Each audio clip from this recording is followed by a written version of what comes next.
aqui de Goiânia. E para quem que você vai fazer pergunta, Fernando? Pro Divaldo. E qual é a pergunta que você tem para o baiano mais querido? O que dizer sobre a ideologia de gênero? Obrigado, Fernando.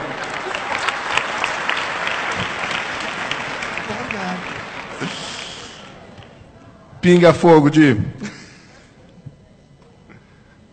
Eu diria em frase muito breve que é um momento de alucinação psicológica da sociedade.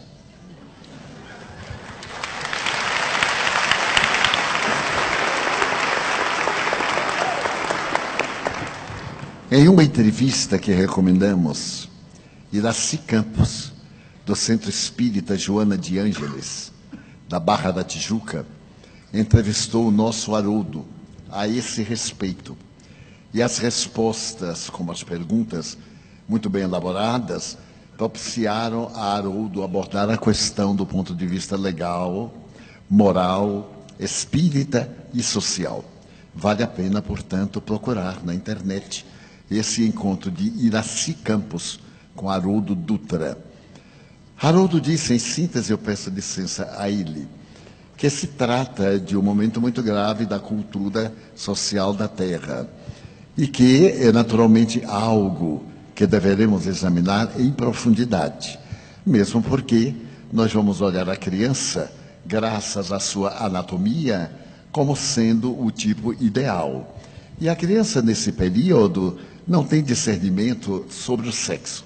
A tese é profundamente comunista e ela foi lançada por Marx, sob outras condições, que a melhor maneira de submeter um povo não era escravizá-lo economicamente, era escravizá-lo moralmente. Como nós vemos, através de vários recursos que têm sido aplicados no Brasil nos últimos 9 anos, 10, em que o poder central tem feito todo o esforço para tornar-se o patrão de uma sociedade em plena miséria econômica e moral. Porque os exemplos de algumas dessas personalidades são tão aviltantes e tão agressivos que se constituíram legais e, porém, nunca morais. Todas essas manifestações que estamos vendo, graças à República de Curitiba, cujo presidente é o Dr. Moro, e deve ser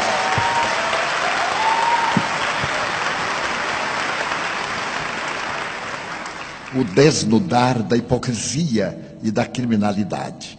Aliás, o Evangelho recomenda que não deveremos provocar o escândalo. E o nosso venerando juiz não provocou o escândalo, atendeu a uma denúncia muito singela.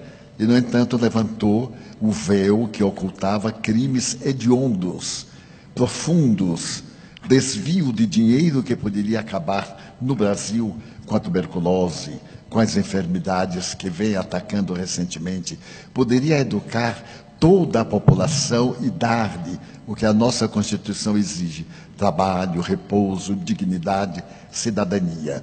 Mas determinados comportamentos de alguns do passado muito próximo estabeleceram o marxismo disfarçado e a corrupção sob qualquer aspecto, como um princípio ético.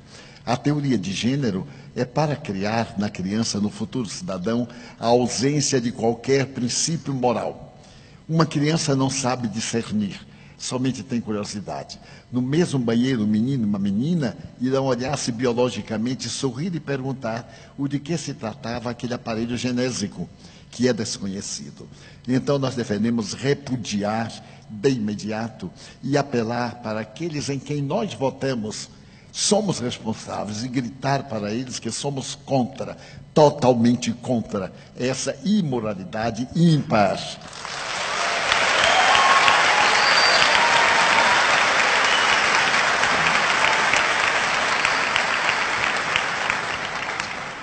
Vão me perdoar uma blasfêmia agora para adultos. Os espíritas somos muito omissos.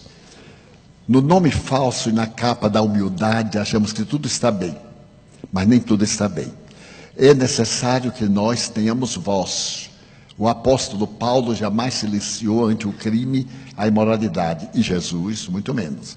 Ele deu a César o que era de César. mas não deixou de dar a Deus o que é de Deus. Muitas aberrações nós silenciamos. Afinal, disfarçadamente, vivemos numa república democrática. E os nossos representantes lá chegaram pelo nosso voto. Já está na hora de acabar de votar por uma opercata japonesa. Já está na hora de deixar de votar por causa do emprego que vai dar ao nosso filho. Pensarmos na comunidade. Uma comunidade justa não faltará emprego para todos.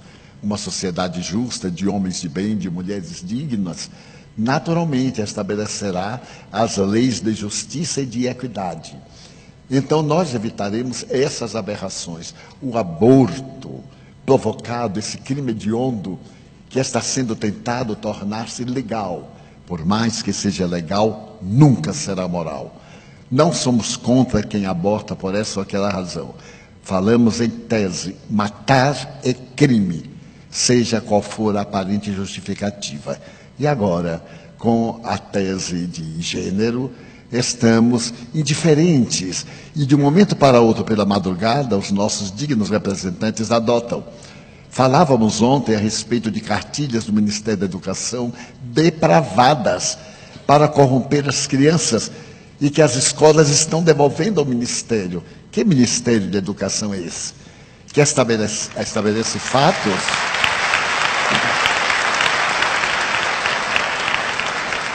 Deu uma indignidade muito grande. Os pais devem vigiar os livros dos seus filhos e, naturalmente, recusarem. Nós temos o direito de recusar. Nós temos o dever de recusar. Victor Hugo já nos falava há mais de 150 anos, um grande pecado é a omissão. E Kardec nos falou que não era nobre apenas não fazer o mal, porque não fazer o bem é um crime muito grande. Então precisamos ser mais audaciosos, espíritas, definidos, termos opinião. A doutrina nos ensina, e para os jovens, eu direi que há uma ética, liberdade. O sexo é livre, livre sim, mas ele não tem a liberdade de indignificar a sociedade. Poderíamos sim exercer o sexo, é uma função do corpo e também da alma, mas com respeito e com a presença do amor. Portanto, a teoria de gênero, jamais.